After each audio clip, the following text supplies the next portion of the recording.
Iraq's central bank governor Ali al-Awlaq has announced the country's monetary position is excellent.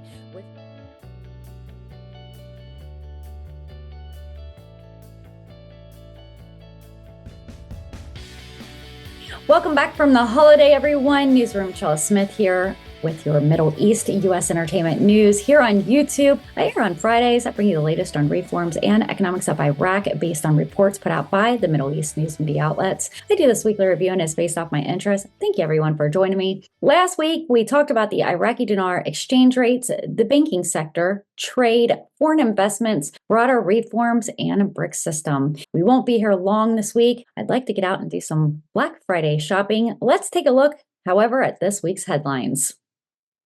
Iraq's Prime Minister Mohammed Shia al-Sudani has expressed interest in developing relations with the U.S. and Spain, stating that they are in a distinguished stage in their relationship. He also mentioned the potential for more Spanish companies to join Iraq's rail and transport sector. Al-Sudani has also highlighted the importance of ceasefire in Lebanon. Iraq's electronic payment team predicts a significant transformation in electronic payments next year, with 18 million cards already in use and a government trend supporting this trend in their economy.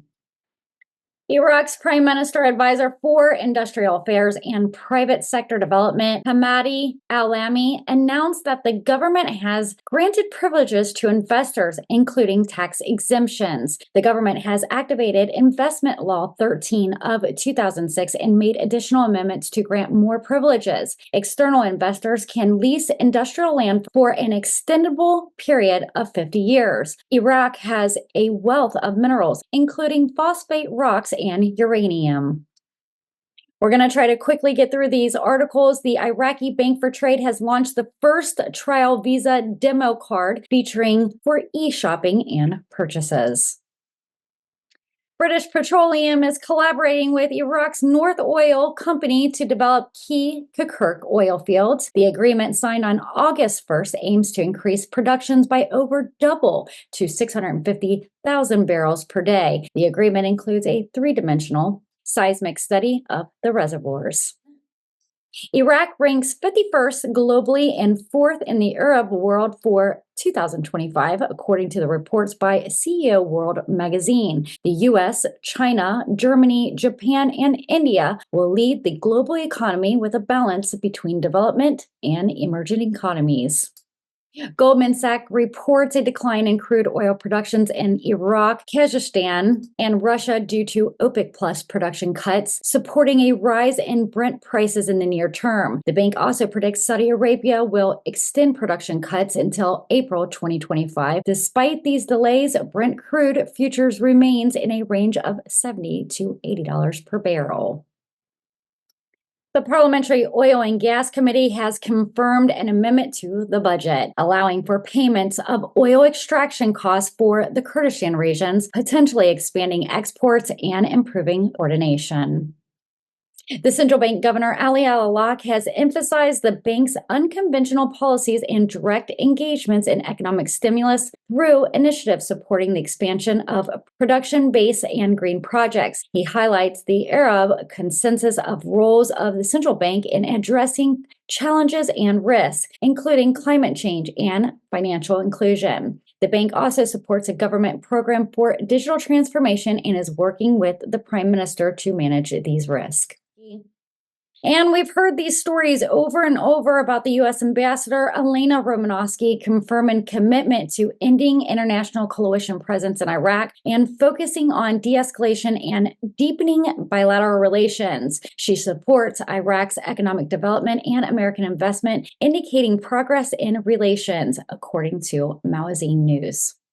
Iraq's Prime Minister Mohammed Shia al-Sudani announced that the parliamentary results of the General Population and Housing Consensus are complete. The consensus was conducted in all governance with a geographical distribution between urban and rural areas. Al-Sudani thanks the participants, administration, security, technical support, and citizens for their cooperation. Al-Sudani has announced the most prominent figures from the General Population and Housing Consensus. 2024. As parliamentary results are completed, Iraq has a population of 45,407,895 citizens with a 70.3 urban and 29.3 rural population. The country has diverse age distribution with a 60% working age population. The population growth rate is 2.3%. The Ministry of Planning is collecting demographic, social, and health data for a detailed report.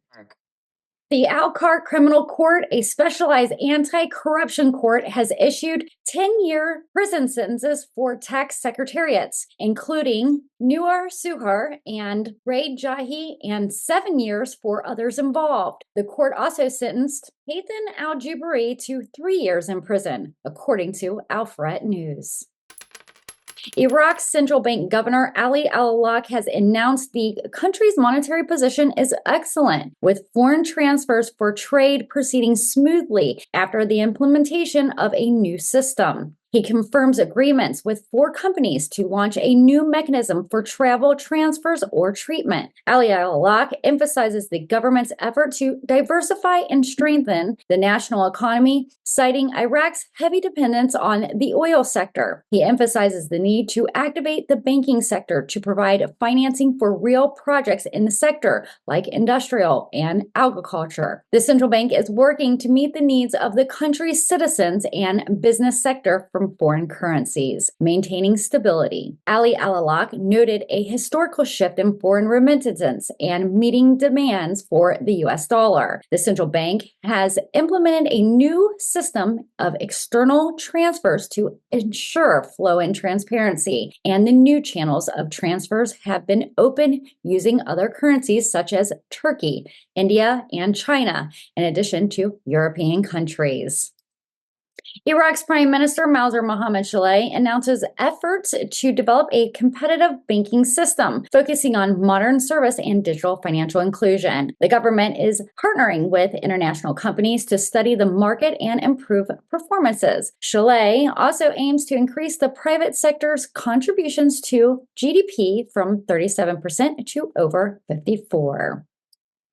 And lastly, the Organization for Digital Cooperation, the ODC, has expressed readiness to collaborate with the Iraqi government on projects related to digital transformation and artificial intelligence. Prime Minister Mohammad Shia al-Sudani praises Iraq's progress in digital transformation and expresses openness to cooperation in projects that benefit Iraq and the region.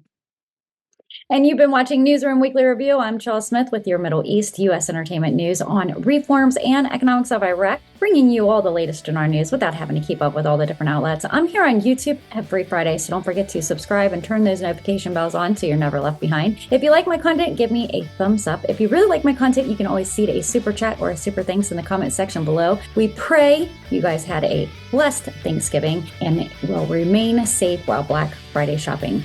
What's that one gift that you're having problems finding? I've been having problems finding all kinds of things that I need. Drop those comments below. Again, thank you for being a subscriber, and thank you for visiting Newsroom Chella Smith for your trusted Dinar news. I'll see you guys next week. Be safe, everyone, and take care. Make sure you join us Fridays, 4 p.m. with Newsroom Updates with Chella Smith Entertainment News.